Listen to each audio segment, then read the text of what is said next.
So these are the same disclosures I put up earlier. I just disclose everything. It's easier than getting in the New York Times. Just a minor point. What are you referring to? Yeah. Anything in New York? Yeah, no, nothing happened here. Nothing to see. Yeah. So adjuvant versus neoadjuvant therapy. Of course, pancreas cancer is a systemic disease upon presentation. Let's face it, 10% of patients are cured or at least have 5-year survivals with surgery alone. So it's, when you detect pancreas cancer, even at the earliest stages, it is already systemic. So something has to be done systemically. And therefore, what is our goal? Our goal is to kill the disease while it's smallest, because the truth is the more tumor cells there are, the more likelihood of mutations to make them resistant to whatever we're treating. And of course, the harder it is to kill them all. And we have to kill them when they're smallest. Okay. Well, let's look at some of the data. On SPAC4, the median time from surgery to on-treatment date, and this was an easy regimen of GEM versus GEM-CAPE, was actually 64 to 65 days, depending on the arm they were on. And in an ideal world, you'd have 1 to 2 weeks before from diagnosis to surgery. We don't live in an ideal world. I don't know about you guys, but even I don't. At a large academic institution, it takes longer than 1 to 2 weeks to get them to surgery. And so the best case scenario, maybe 71, 72 days on average from diagnosis to start of systemic therapy. And of course, Dr. Chodes could be arguing for tougher therapies than gemcitabine or gemcitabine plus capecitabine. In a study of patients in Ontario, Canada, only 75% of those resected patients even received adjuvant gemcitabine, again, an easier regimen to administer than something that's more effective like FOLFIRINOX.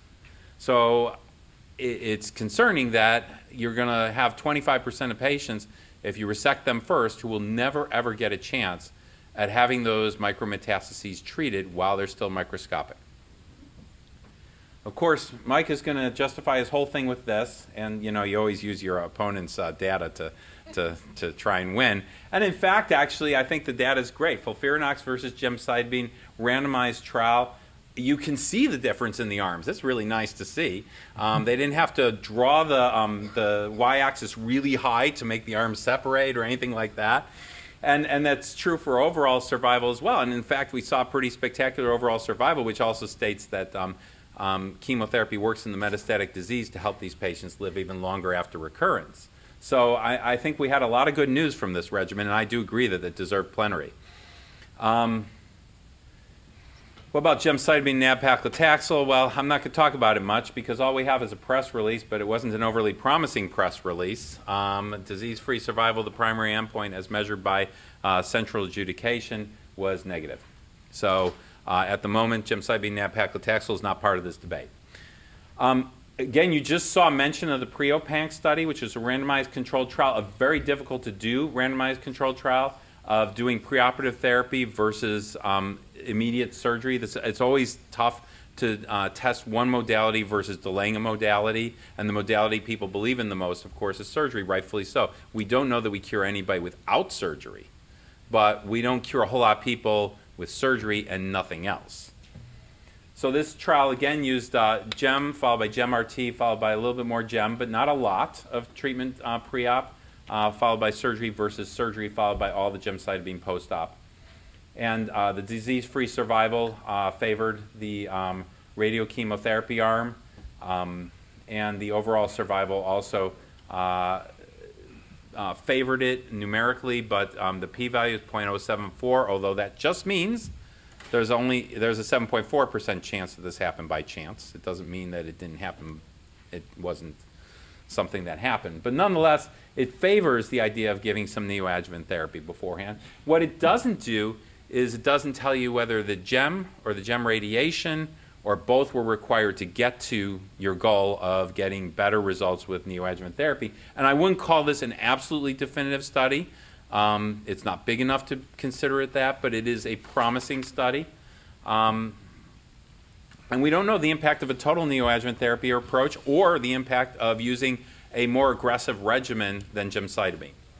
So there have been systematic reviews of all the neoadjuvant trials, and this is the best systematic review I've found. Of 103 identified trials, 39 met criteria for the review. So a lot of the treatment, the neoadjuvant trials have weaknesses to them. And in fact, this is just a gamish of phase 2 trials with resectable, borderline resectable. Some had both. There were probably some who had locally advanced. And of course, the definitions of borderline resectable drift over trials, making it even more difficult to establish. So what I'm going to say is overall, we get very few complete remissions. These were mostly single-agent drugs. These did not include any FOLFIRINOX or gem-nab-paclitaxel regimens, to be honest. The PR rate was also small. Chemoradiation was involved in all of them, and truth is that the response rate was better for chemoradiation than for chemo alone. But again, most of the studies were monochemotherapies, and none of the new regimens that we currently use, gem-nab-paclitaxel and FOLFIRINOX, were included in the systematic analysis. So I will note that chemoradiation did improve better R0, because I was asked about chemo or chemoradiation, and the last debate didn't really address the question that radiation has no randomized trials suggested benefits anybody in pancreas cancer. So no clear evidence that the limited improvement in local control improves outcomes. And I think that that's an important issue. It may be that because we have such poor systemic therapy, local control has very little relevance. Regardless, there have been some studies, mostly small phase 2 studies of neoadjuvant FOLFIRINOX. We are able to administer it. It appears that they have higher rates of R0 resection for what that's worth. And the majority of patients can receive full dose or full numbers of cycles of FOLFIRINOX, which often numbers from 4 to 6 cycles neoadjuvant, not usually 8 to 12.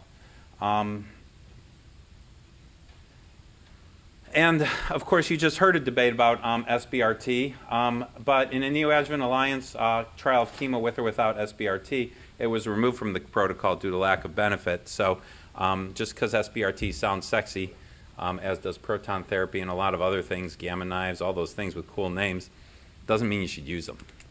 Okay, so I'm going to say that FOLFIRINOX is now our standard adjuvant therapy for healthy patients who've already had resection, but there's an option. And that option is to take them preoperatively, because 25% of patients will never receive postoperative therapy, and that's a significant concern. You do end out having some patients who will progress right through therapy. I think those are the most aggressive patients and would never benefit from any adjuvant or neoadjuvant or any adjuvant therapy, and you're probably not hurting them by not taking those patients to resection. So I think post-op delays the systemic therapy, and the killing of the micrometastatic disease. Preoperative is a better option. Thank you.